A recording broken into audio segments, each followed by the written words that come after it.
अस्सलाम वालेकुम। जी भाई जी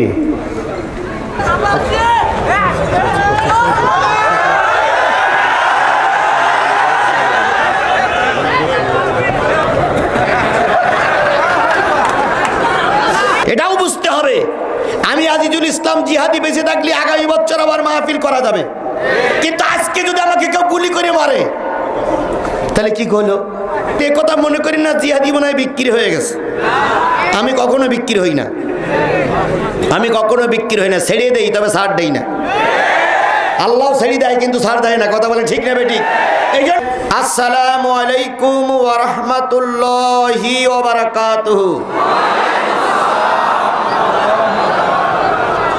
শুকরিয়া আদায় করছি সেই মালিকের, যে মালিক আজকের এই দিন পর্যন্ত আপনাকে আমাকে হায়াত দিয়েছেন।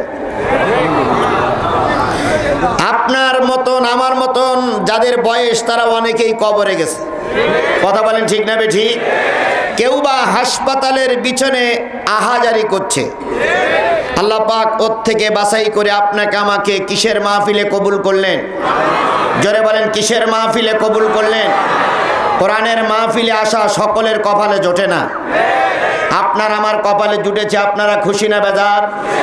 যদি প্রকৃত খুশি হয়েই থাকেন তাহলে খুশির বাক্য দিয়ে বলছি আলহামদুলিল্লাহ, আরো জোরে বলছি আলহামদুলিল্লাহ। কার শুকরিয়া আদায় করলাম? খুশি হলো কে? আরো জোরে বলেন খুশি হলো কে? আর আলহামদুলিল্লাহ এই শব্দটা শুনে খুশি হতে পারিনি তিনি কে? শয়তান কে এই মজলিসে আছে? আছে আছে? হাত উঁচু করে বলেন তো হুজুর এই সেই শয়তান।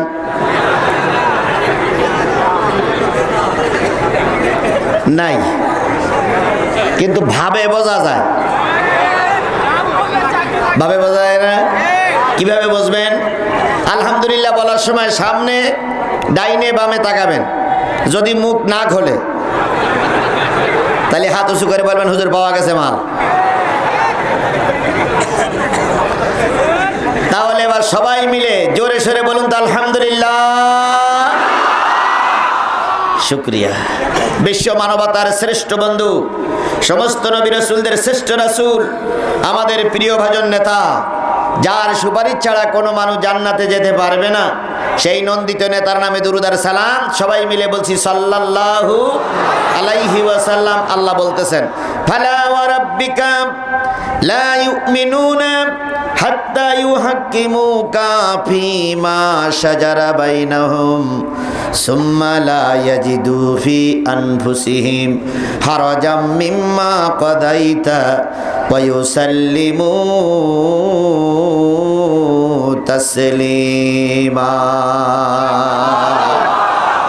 ও নবী, তোমার রবের কসম, যে রব তোমাকে সৃষ্টি করেছে, যে রব কুল কায়নাতের মালিক, যে রব বিশ্ব ব্রহ্মাণ্ডের মালিক, সেই রব তার নিজের নামে কসম খেয়ে বলতেছে নবী গো ভালো করে শোনো, ততক্ষণ পর্যন্ত কেউ মুমিন হতে পারবে না, ততক্ষণ পর্যন্ত কেউ ঈমানদার বলে দাবি করতে পারবে না, যতক্ষণ দুনিয়ার সকলের চাইতে আপনার পরে বেশি ঈমান আনতে না পারবে। শুধু তাই নয়, আপনি যে বিচার ফয়সালা করবেন, কোরআন দিয়ে যে রায় দেবেন, এই রায়ে যদি সকলের রায়ের চাইতে সন্তুষ্ট চিত্তে মেনে নিতে না পারে, লা ইউমিনুনা, তারা মুমিন নয়। রবের কসম, লা ইউমিনু, তারা মুমিন নয়। হাত্তা ইউহাক্কিমুকা ফীমা শাজারা বাইনাহুম, যতক্ষণ সকল জায়গায় তোমার ফয়সালা মেনে নেওয়া না হবে। এবার বলুন তো, দ্বিতীয় বৃহত্তম মুসলিম দেশের মুসলমানেরা, আমরা মুসলমান, আমাদের দেশে কি নবীর বিধান চালু আছে? আরো জোরে বলতে হবে চালু আছে। নবী যে বিচার ব্যবস্থা রেখে গিয়েছিল, সেই বিচার ব্যবস্থা কি আমার দেশে চালু আছে? শুধু আমার দেশ নয়, পৃথিবীর কোন দেশে এখন আর চালু নাই। আসসালামু আলাইকুম। জি ভাই, জি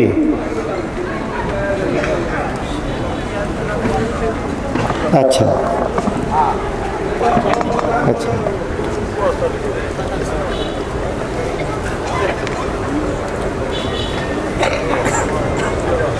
আচ্ছা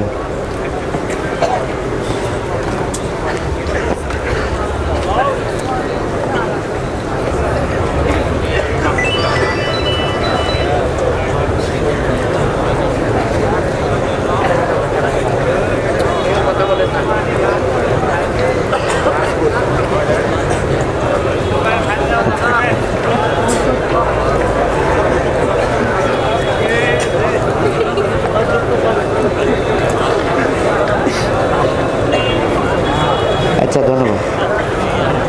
জি আপনার কাছে আপনার নম্বরে ফোন দিয়েছে কোনটাকে? আচ্ছা এসের কাছ থেকে ফোন দিয়েছে না? আমার নম্বর আচ্ছা আচ্ছা শুনুন সুন্দর করে বলুন।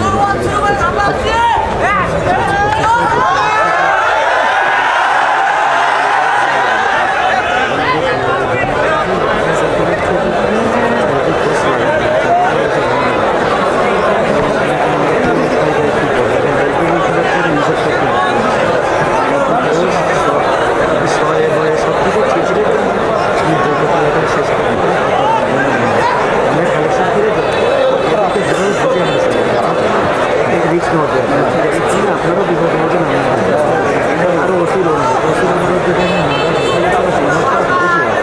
একটা মামলা হলে বুঝতে পারছি।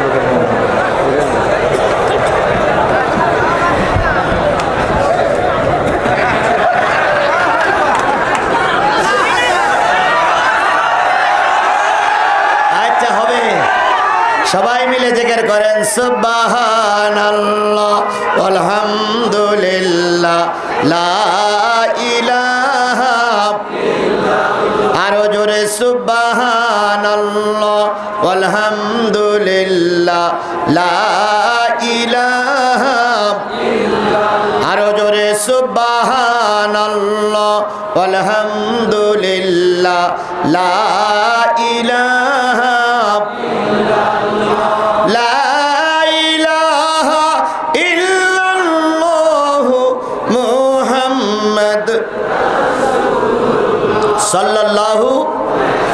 বলছিলাম নবীর বিধান, নবীর আইন, কোরআনের আইন যতক্ষণ সমাজে চালু করা না যাবে ততক্ষণ কি হওয়া যাবে না? মুমিন হওয়া যাবে না। বলুন তো আল্লাহর বিধান, নবীর বিধান আজকে আমার সমাজে চালু আছে? জোরে বলেন আছে? একেবারে যে নেই তা বলবো না, দুই একটা এখনো চালু আছে। বলেন তো সেই দুই একটার নাম। দুই একটা নিয়ম এখনো চালু আছে, সেটা হলো বিবাহ করার সময় দেনমোহর বাঁধা লাগে, এটা হলো কোরআনের ফরজিয়াত আইন। তারপরও দেনমোহর এমন বাঁধা বাঁধা হয় কিয়ামত পর্যন্ত ভ্যান চালালু দেনমোহর শোধায় না।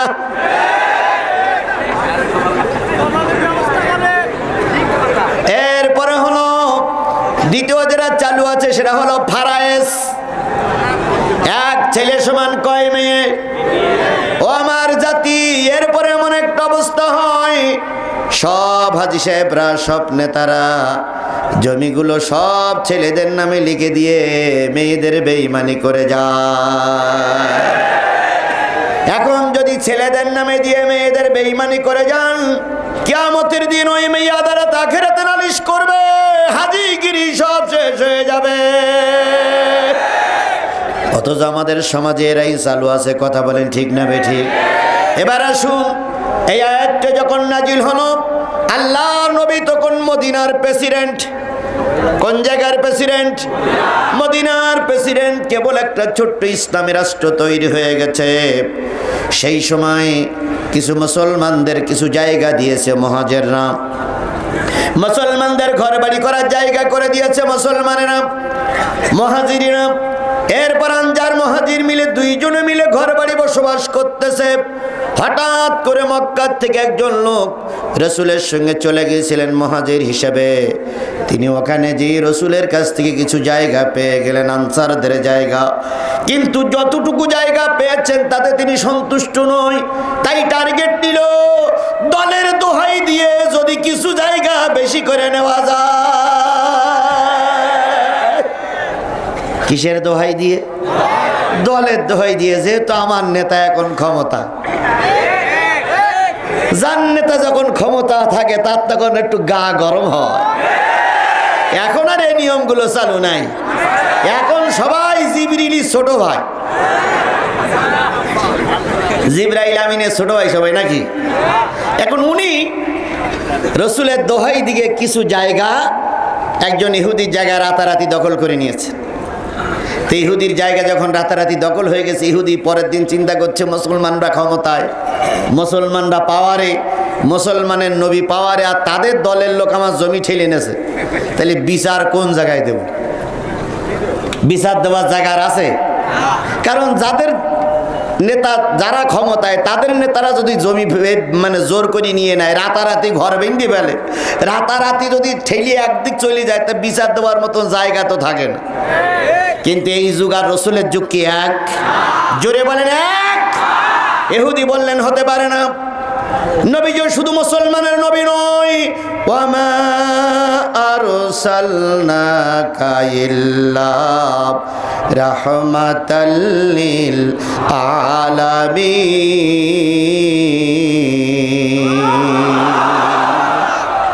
আমার আল্লাহ হলো রব্বুল আলামিন, আর নবী হলো রহমাতাল লিল আলামিন। একজন রব আর একজন রহমত। সুবহানাল্লাহ বলে। আল্লাহ নবীর তেমনটি হতে পারে না, নবীর দলের লোক তো এমনটি হতে পারে না। কথা বলবে ফেরেশতার মতন, কাজ করবে ফিরআউনের মতন, এটা দলীয় লিডারের কাজ হতে পারে না। কথা শুনলি মনে হয় জিবরাইল ফেরেশতা ফের, আর কাজকর্ম দেখলি মনে হয় ফেরাউনও যদি এই জমানায় থাকতো, ফেরাউন স্যালুট দিয়ে বলতো আমার থেকে তোরাই বেশি কাজ করতেছিস, আমার আর থাকার দরকার কি, তোরা কর, আমি পরে দেখা কর। অনেক দেশে ইবলিস থাকে না, অনেক দেশে ইবলিস নেই, কারণ মানুষ যে ইবলিস, এরা যা কাজ করতেছে এই কাজ দেখে শয়তান কয় আমার চাইতে তোরা উপরে উঠে গেছে, যে আমার থাকার দরকার কি, তোরা মর, তারপরে আমি আসবো।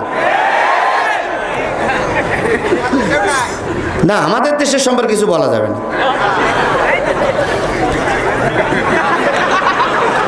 আমার ভাইয়েরা, আল্লাহর নবী সাল্লাল্লাহু আলাইহি সাল্লাম এমনটি ছিলেন না, তিনি ছিলেন সকলের জন্য আদর্শ, সকলের জন্য নবী। কথা বলেন ঠিক না বে ঠিক? আল্লাহর নবী সাল্লাল্লাহু আলাইহি সাল্লামের দরবারে বিচার দেওয়া লাগবে, যেহেতু তিনি মুসলমানদের নবী নয়, তিনি তো সকলের নবী। এবার ইহুদি একদিন যায়, 2 দিন যায়, 3 দিন যায়, হঠাৎ করে একদিন বলতেছে ভাই তোমার বেড়া ছিল এখান থেকে 5 হাত দূরে, তুমি রাতারাতি বেড়া ঠেলে আমার দিকে আসলে কেন? বিশর নামক মুনাফিক মুসলমান বলতেছে জানিস আমার সরকার ক্ষমতায়, কথা বললি বলো জিভ কেটে ফেলবো। তাই হয়েছে না? ব্রাহ্মণবাড়িয়া শরীফুল ইসলাম নোমানির জিভ কেটে নেওয়া হয়েছে, শুনেছেন আপনারা? একে ফেরেশতায় কেটেছে? এ কি কোনো বিধর্মীরা কেটেছে? না, শরীফুল ইসলাম নোমানি যে কায়দার লোক হোক, সে বক্তৃতা দখলদার আমার একজন ভাই। কথা বলেন ঠিক না ঠিক? সে যে কথাই বলুক, তোমার ভালো না লাগলে তুমি চলে যেতে পারো, কিন্তু তার জিহ্বা কাটার অধিকার তোমাকে কে দিল? বেয়াদবের বাচ্চা বেয়াদব। সরকার বাহাদুরের কাছে অনুরোধ করি, যারা শরীফুল ইসলামের জিহ্বাটা কেটে দিয়েছে, সে যে দলেরই লোক হোক গ্রেপ্তার করুন। জনগণ আপনাদের স্যালুট জানাবে। কাদিয়ানীদের বিরুদ্ধে কথা বলেছে, তাই শরীফুল ইসলাম কি বলে নুরির জিহ্বা কেটেছ। আমরা এই 50,000 লোক নিয়ে স্লোগান দিচ্ছি, 50,000 লোক নিয়ে বক্তব্য দিচ্ছি, কাদিয়ানীরা কাফের, কাদিয়ানীরা কাফের, কাদিয়ানীরা কাফের। ওদের পক্ষে যারা দালালি করবে তারাও কাফের, ওদেরকে যারা মুসলমান বলবে ওরাও কাফেরের বাচ্চা, কাফের কাফের কাফের।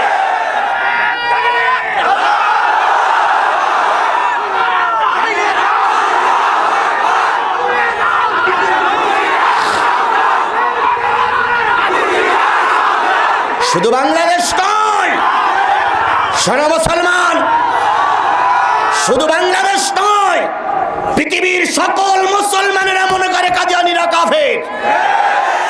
বিশ্বের যত মুসলমান আছে সব মুসলমান জানে কাদিয়ানীরা কাফের। এখানে তাবলিগ নয়, কওমি নয়, হেফাজত নয়, জামাত ইসলাম নয়, আওয়ামী লীগ নয়, বিএনপি নয়, জাতীয় পার্টি নয়, এক কথায় মুসলমানরা মনে করে কাদিয়ানীরা কাফের, কাফের, কাফের। এই কথাটা বলার পরে তোমার জিব্বা কাটতে হবে, পাওয়ার তোমার দিল কে? অনেক পাওয়ার পেয়ে গেছ, বেশি দিন পাওয়ার নিয়ে টিকতে পারবা না, বেশি দিন পাওয়ার নিয়ে টিকতে পারবা না। রাত যত গভীর হয় সূর্যের আনাগোনা ততই নিকটবর্তী হয়, অত্যাচারের মাত্রা যত বাড়বে ইসলাম প্রতিষ্ঠার পরিবেশ ততই নিকটবর্তী আসবে। আজও কালো বাংলার জমিনে ইসলাম কায়েম হবেই হবেই হবে। আল্লাহ যেন সেই সময়টা আমাদের দেখার তৌফিক দান করে, সকলে বলুন আমিন। আরো জোরে আমিন, আরো জোরে। বিশর মনে করলো আমি তো আমার দলের লোকদের, আমি তো দল করি, দলের কারণে জমিন ফাঁকি দিয়ে নিয়েছি, কেউ কিছু করতে পারবে না। বিশর বলতেছে চলো ভাই, ইহুদি বলতেছে চলো ভাই, টুপিওয়ালা ভাই, আমরা বিচার নিয়ে যাই নবীর কাছে। বিশর তখন বলতেছে আমি তো নবীর দলের লোক, আমি এই এলাকার বিশাল লিডার, আমার বিচার সরকার করবে না। ইহুদি বললেন তা কি হয়? কই হবে না কেন, দল করি, মিটিং করি, মিছিল করি, চাঁদা দেই, হবে না মানে হতেই হবে। ইহুদি বললেন তারপরে চলো যাই। দুইজন চলে গেলেন নবীর দরবারে। নবী দুইজনের বক্তব্য খুব সুন্দর করে শুনলেন। শোনার পরে মিসকে হাসি দিয়ে বললেন ও টুপিওয়ালা মুসলমান ভাই, দয়া করে জমিটা ইহুদির ফিরাইয়া দাও। ইয়া রাসূলুল্লাহ, আমি তো আপনার দলের লোক, এত কিছু করলাম, জমি আমার হবে না। নবী বললেন আমি দল দেখার জন্য আসিনি, আমি আসছি দিন প্রচারের জন্য। আর একটু জোরে সুবহানাল্লাহ বলবেন না? আল্লাহ নবীর রায় পেয়ে বেধর্মী খুশি হলো, ইহুদি খুশি হলো। পক্ষান্তরে মুসলমান নামক বিশর মন কষ্ট পেয়ে চলে আসলো। কথা বলেন ঠিক না বেঠিক? পক্ষে রায় গেলি ঠিক হয়, বিপক্ষে রায় গেলি উল্টো হয়ে যায়। রায় হচ্ছিল একদিক, হয়ে গেল আর একদিক। মিসকে মিসকে হাসো, এটা দুনিয়ার মানুষের রায়। আল্লাহর রায় যখন হবে জুতা পায়ে দেওয়ার সময় পাওয়া যাবে না। ধর ধর ধরে না, ধরলে আল্লাহ ছাড়ে না। ধর ধর ধরে না, ধরলে আল্লাহ ছাড়ে না। আল্লাহর মার তো দুইজন চলে আসতেছে, মুসলমানের মন খারাপ। মক্কা থেকে হিজরত করে রসুলের পক্ষে মিছিল করলাম, দল করলাম, জমিটা পেলাম না, এ দল আর করে লাভ নাই। তো কিছুদিন আসার পরে বলতেছে ভাই, রসুল তো কোনোদিন স্কুলেও যায়নি, বই পুস্তক দেখি পড়তেও পারে না, আইনের বই রসুল মনে হয় পড়িনি, তো কি করতে হবে? আমাদের ভিতরে একজন আইন বিশেষজ্ঞ আছে, নাম তার ওমর। এ খুব খুব লেখাপড়া করে এবং খুব বড় জ্ঞানে জ্ঞানী। চলো তো এই জায়গায় যাই। তো ইহুদি বলতেছে তোমাদের নবী না তোমাদের দলের সবচেয়ে বড় লিডার? কয় তাই তো। কয় তার রায় পছন্দ হইল না ওমরের রায় পছন্দ হবে? কয় উনি তো লেখাপড়া জানে না, এই জন্য ইনি রায় দেবেন, আর ইনি একটু রাগী লোক, রায় ঠিক মতনই দেবেন। বলুন তো, ম্যাজিস্ট্রেট কোর্টে রায় হয়ে গেলে কোথায় আপিল করতে হয়? জজ কোর্টে। জজ কোর্টে রায় হয়ে গেলে কোথায় যেতে হয়? হাইকোর্টে। হাইকোর্টের থেকে রায় হয়ে গেলে কোথায় যেতে হয়? Supreme court. এরপর আর কোনো কোর্ট নাই। এখন যদি সুপ্রিম কোর্টের রায় একবার হয়ে যায়, তাহলে কি জজ কোর্টে আর আপিল করার সুযোগ থাকে? আমার নবী হলো সুপ্রিম কোর্ট, আমার নবী হাইকোর্ট, আর হযরত ওমর হলো জজ কোর্ট। কথা বলে ঠিক না ঠিক? এখন হাইকোর্টের রায় হয়ে গেছে, আসবে কোন কোর্টে? ম্যাজিস্ট্রেট কোর্টে, জজ কোর্টে, অন্য জায়গায় হয় হোক নাই না হোক, আমার দেশে অনেক জায়গায় হয়। এমনও সময় আসে রায় দেওয়ার আগেই ফাঁসিতে ঝুলানো হয়।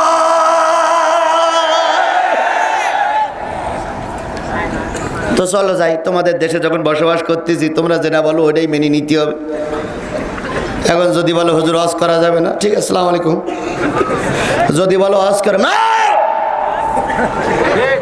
ডাইনেও যাওয়া যাবে না, বামে যাওয়া যাবে না, কারণ তোমাদের দেশ। তো তোমরা যা বলো তাই।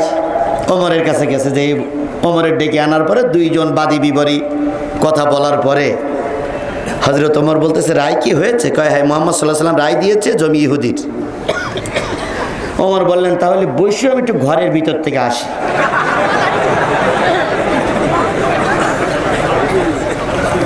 বিচার তার নিজের গতিতেই চলে, তাই না ভাই?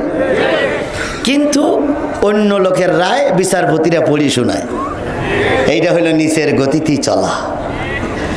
যাই হোক, হযরত ওমর বাইরে এসে বললেন, দুইজন মাথা নিচু করে বসো তো ভাই। তো দুইজন মাথা নিচু করে বসছে। মুসলমান নামক বিষয় বলতেছে, কেন? কয়, এমন রায় দেব যে কিয়ামত পর্যন্ত মানুষ এইটা নিয়েই আলোচনা করবে। তা বিষয় বলতেছে, আমি তো ওই রকম রায় চাচ্ছি। মুসলমান বলতেছে, ওরকম রায় তো চাচ্ছি। হযরত ওমর কাফের থেকে তরবারি বাইর করে বিশর নামক মুনাফিক মুসলমানের গদ্দারের পর আঘাত করলেন। মাথাটা আলাদা হয়ে গেল, ধড় আলাদা হয়ে গেল। দুইটা খণ্ড যখন লাফালাফি করতেছিলেন, সূরা নিসার আল্লাহ পাক আয়াতটা নাজিল করে দিয়ে বললেন, ফালা ওয়া রাব্বিকা লা ইউমিনুনা হাত্তা ইউহাক্কিমুকা ফীমা শাজারা বাইনাহুম। ও যখন দুইটা ধর লাফালাফি করতেছিল, সাহাবীরা তখন ছুটে চললেন নবীর কাছে, যেয়ে বলেন, ইয়া রাসূলুল্লাহ, ওমর একজন টুপিওয়ালারে হত্যা করেছে, ওমর একজন দলীয় কর্মীকে হত্যা করেছে, ওমর একজন দলীয় লিডারকে মেরে ফেলেছে, বিচার করুন। আল্লাহ নবী বিচার করার জন্য উদ্যোগ নিলেন।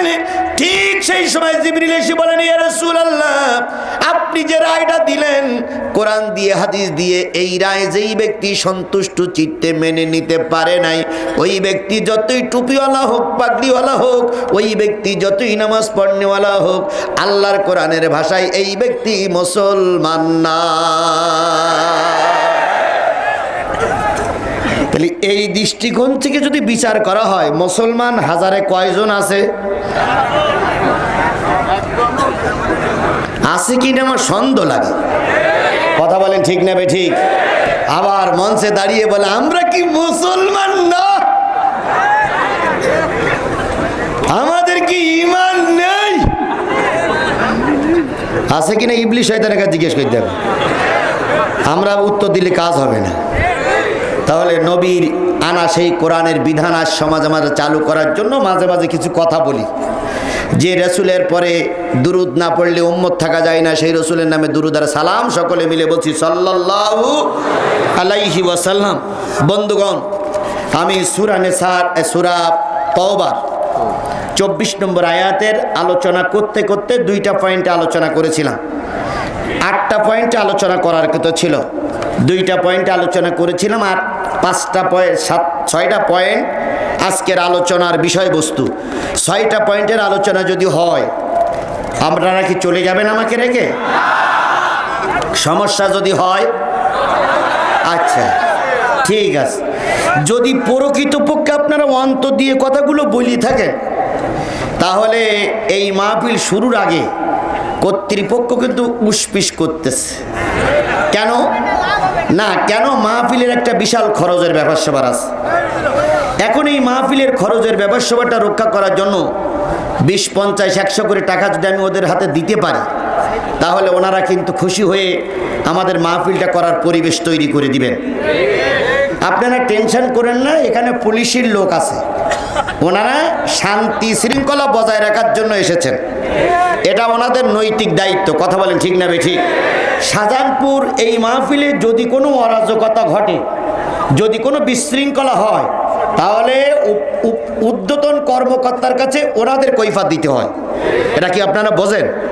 সুতরাং ওনারা সবসময় পেরেশানির ভিতর থাকে, না জানি এই 50,000, 30,000, 40,000 লোকের ভিতরে কোনো অকারেন্স ঘটে যায়, ঘটে গেলে কিন্তু ওনাদেরই কৈফিয়ত দেওয়া লাগবে, ভুল বোঝার কোনো সুযোগ নাই। এই জন্য ওনারা সবসময় এই মাহফিলটা যতক্ষণ শেষ না হচ্ছে ততক্ষণ ওনারাও একটা পেরেশানির ভিতরে আছে, কর্তৃপক্ষ একটা পেরেশানির ভিতরে আছে। কারণ যদি আল্লাহ না করুক কোনো অকারেন্স ঘটে, গোষ্ঠী শুদ্ধ লোকের নামে মামলা হবে, এটাও বুঝতে হবে। আমি আজিজুল ইসলাম জিহাদি বেঁচে থাকলে আগামী বছর আবার মাহফিল করা যাবে, কিন্তু আজকে যদি আমাকে কেউ গুলি করে মারে তাহলে কি হলো? আমিও শেষ হয়ে গেলাম, আজ মাহফিলও শেষ হয়ে গেল। এই জন্য সব দিকে একটু খেয়াল করব। তাই বলি একথা মনে করি না জিহাদি মনে হয় বিক্রি হয়ে গেছে। আমি কখনো বিক্রি হই না, আমি কখনো বিক্রি হই না, ছেড়ে দেই, তবে ছাড় দেই না। আল্লাহ ছেড়ে দেয় কিন্তু ছাড় দেয় না, কথা বলেন ঠিক না বেঠিক? এই জন্য সুবহানাল্লাহ আলহামদুলিল্লাহ, একজন মানুষের ডাইনি থাকেন, একজন মানুষের বান থাকেন, মানুষের ডাইনি লাভ মেরে নেমে যাবে, কারণ চারিদিক পুলিশ, চারিদিকে হ্যাঁ, চারিদিকে অফিসার চারিদিকে পুলিশ।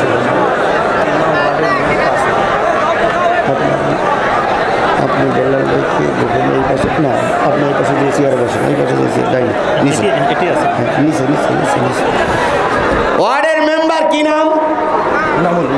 এনামুল ভাই, 5,000 টাকা। জোরে বলেন মারহাবা, লিল্লাহে তাকবীর। মাশাআল্লাহ, বড় অঙ্কের টাকা। আজকের মাহফিলে তো 50,000, 1 লাখ টাকা দেওয়ারও লোক ছিল। 50,000, 1 লাখ টাকা দেওয়ার মতন 2-1 লোক কি হয় না? 50,000, 1 লাখ টাকা দিবেন, 2-1 লোক কি হয় না? দ্বিতীয় বক্তা একটু চাইলে মনে হয় 50,000, 1 লাখ টাকা কালেকশন হতো, কিন্তু দ্বিতীয় বক্তা চাইতে পারেন নাই, সময়ের অভাব, উনি চাইতে পারেন নাই। এই জন্য আমরা মেহরবানি করে সবাই দেই। দেওয়া হয়ে গেছে, দেওয়া হয়ে গেছে। এবার প্যাকেটগুলো নিয়ে সবাই জমা দাও বাবা, প্যাকেটগুলো নিয়ে সবাই জমা দাও। জোরে একটা তাকবীর হবে, মসজিদে চলে যাবে সবাই মসজিদে। মহিলা ভাইস চেয়ারম্যান 3,000 টাকা। এই তো বড় অঙ্কের টাকা আসতেছে। মহিলা ভাইস চেয়ারম্যান 3,000 টাকা। লিল্লাহে তাকবীর, আরো জোরে নারে তাকবীর। আর একজন ব্যক্তি 500 টাকা। একটু জিকির করেন সুবহানাল্লাহ, লা ইলাহা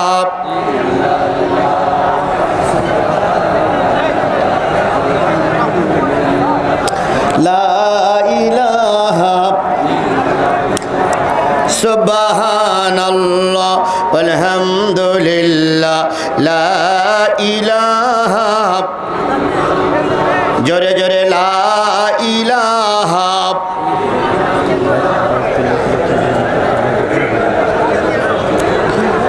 সুবহানাল্লাহ আলহামদুলিল্লাহ লা ইলাহা, লা ইলাহা ইল্লাল্লাহু মুহাম্মাদুর রাসূলুল্লাহ। জোরে একটা তাকবীর, নারে তাকবীর, লিল্লাহে তাকবীর। আল কোরআনের আলো, তোমার নেতা আমার নেতা, দুনিয়ার মুসলিম, লিল্লাহে তাকবীর। কোন সূরা? সূরা তওবা। কয় নম্বর আয়াত? হ্যাঁ হ্যাঁ, 6 থেকে 8 পর্যন্ত না, 24 নম্বর আয়াত। ইসলামের পথে কয়টা বাধা বলেছিলাম? 8টা বাধা। তার ভিতরে প্রথম বাধা কি? বাবা। 2 নম্বর বাধা হলো সন্তান। 3 নম্বর বাধা হচ্ছে, 3 নম্বর বাধা হচ্ছে সূরা তওবা। আচ্ছা, এখন 3 নম্বর বাধা হলো ভাই। এক ভাই আর এক ভাইয়ের শত্রু, কথা বলেন ঠিক না বে ঠিক? অতীতেও ছিল, আজও, অতীতেও ছিল, আজও আছে। 3 নম্বর বাধা হলো ভাই। 4 নম্বর আজওয়াজুকুম, তোমাদের স্ত্রীরা। ভালো কাজে অনেক সময় স্ত্রীরা বাধা দেয়, কথা বলেন ঠিক না বে ঠিক? আশিরাতুকুম, 5 নম্বর তোমাদের গোত্র। গোত্র ছিল নবীর গোত্র, নবীর বিরোধী, কথা বলেন ঠিক না বে ঠিক? আমল, তোমাদের সেই মাল যে মাল তোমরা উপার্জন করেছো, অনেক কষ্ট করে সেই ব্যবসা, যে ব্যবসায় তোমাদের ভাটা হওয়ার মতন চিন্তা ভাবনা করছো, এই 8টা জিনিস তারও দাও না হাব্বা ইলাইকুম মিনাল্লাহি ওয়া রাসূল, আল্লাহ রাসূল জিহাদের চাইতে যদি তোমাদের কাছে প্রিয় হয়, জেনে রেখো আল্লাহর গজব আসবে। তাহলে ধর্মের কাজে বাধা হয় সাধারণত কয়টা জিনিস? 5টা হলো পারিবারিক জিনিস আর 3টা হলো অর্থনৈতিক জিনিস। 5টা পারিবারিক জিনিসের ভিতরে প্রথম বাধা হলো বাবা, 2 নম্বর বাধা হলো সন্তান, 3 নম্বর বাধা হলো ভাই, 4 নম্বর বাধা হলো স্ত্রী, 5 নম্বর বাধা হলো গোত্র, দল, পার্টি, এরকম ধর্মের কাজে বাধা হয়। 6 নম্বর বাধা হলো সেই বাড়ি, যে বাড়ি তোমরা অনেক কষ্ট করে তৈরি করেছো, তোমরা চিন্তা করতেছো যদি এখন যুদ্ধে যাই, যদি দিন কায়েমের পক্ষে যাই, মারা গেলে তো এই বাড়িতে থাকার লোক হবে না, এরকম বাড়ি। এরপরে তোমাদের ব্যবসা, এরপরে তোমাদের ব্যবসা, এরপরে তোমাদের ব্যবসা, যে ব্যবসা তোমাদের লোকসান হওয়ার ভয় করতেছো, এরপরে এইভাবে যদি তোমাদের ওইগুলো মহব্বত হয় আল্লাহ রাসূল জিহাদের চাইতে, তাহলে আল্লাহর কাছে জবাবদিহিতার জন্য তোমরা তৈরি থাকবে। বন্ধুগণ, আল্লাহ রাসূল বলেছেন তোমাদের ভিতর থেকে ওই ব্যক্তি লা ইউমিনু আহাদুকুম, তোমরা কেউ ঈমানদার না হয় যতক্ষণ আল্লাহ রাসূল এবং যতক্ষণ রসুল সকলের চাইতে তোমাদের কাছে ভালোবাসার প্রিয় না হবে, ততক্ষণ তোমরা ঈমানদার হতে পারবে না। আমি আপনাদের কাছে একটা ছোট্ট অনুরোধ করব, অনুরোধটা রাখবেন আপনারা? সবাই রাখবেন? রাখবেন কিনা আগে বলেন? সবাই রাখবেন? রাখতেই হবে, রাখতেই হবে। সেটা হলো, আমি যে কোনো একটা অসুবিধার কারণে আজকের মাহফিল এখানে ইতি করতেছি। আগামীতে শোনেন, আমি বলেছি অনুরোধ রাখা লাগবে। আগামীতে আল্লাহ যদি আমাদের তৌফিক দেয়, সুযোগ দেয়, বেঁচে থাকি, আবারও কথা হবে ইনশাআল্লাহ। আল্লাহ পাক সবাইকে ধৈর্যের সঙ্গে মোকাবেলা করার তৌফিক দান করুক, আল্লাহুম্মা আমিন। রব্বানা যালামনা আনফুসানা ওয়া ইল্লাম তাগফির লানা ওয়া তারহামনা লানাকুনান্না মিনাল খাসিরিন। রব্বুল আলামিন, আজকের মাহফিলকে আল্লাহ তুমি কবুল করে নাও। আমার বাবলু ভাই অনেক চেষ্টা করে মাহফিলটা বাস্তবায়ন করার জন্য চেষ্টা করেছে, বাবুল ভাইয়ের পরে তুমি রহমত নাজিল করে দাও রব্বুল আলামিন। দয়া করে এই মাহফিলটা সুন্দরভাবে করা গেল না, তুমি সব কিছু দেখতেছো আল্লাহ, দয়া করে ফয়সালাটা তোমার হাতে দিয়ে গেলাম। সুবহানা রাব্বিকা রাব্বিল ইজ্জাতি আম্মা ইয়াসিফুন ওয়া সালামুন আলাল মুরসালিন ওয়াল হামদুলিল্লাহি রাব্বিল আলামিন। আসসালামু আলাইকুম।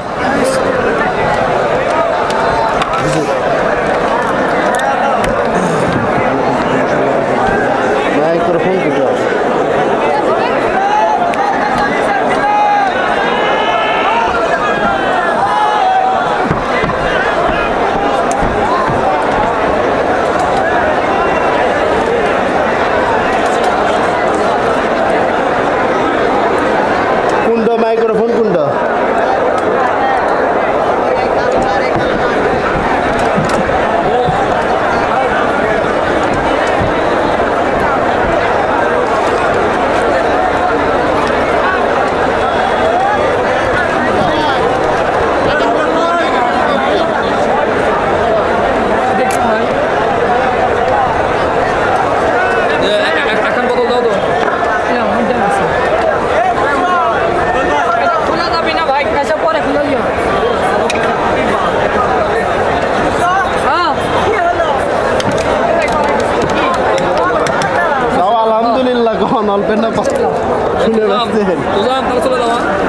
ভাই টিস্যু দিয়ে যান ভাই। নাই এটা কি ভাই? এটা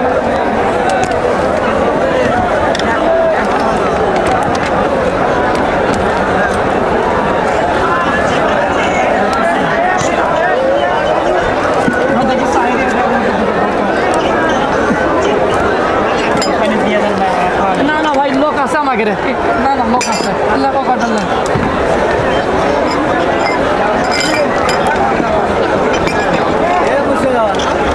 পানি খাইতে একটা ইনকা হলো কে রে? ব্যাপার কি? ব্যাপার লোকজন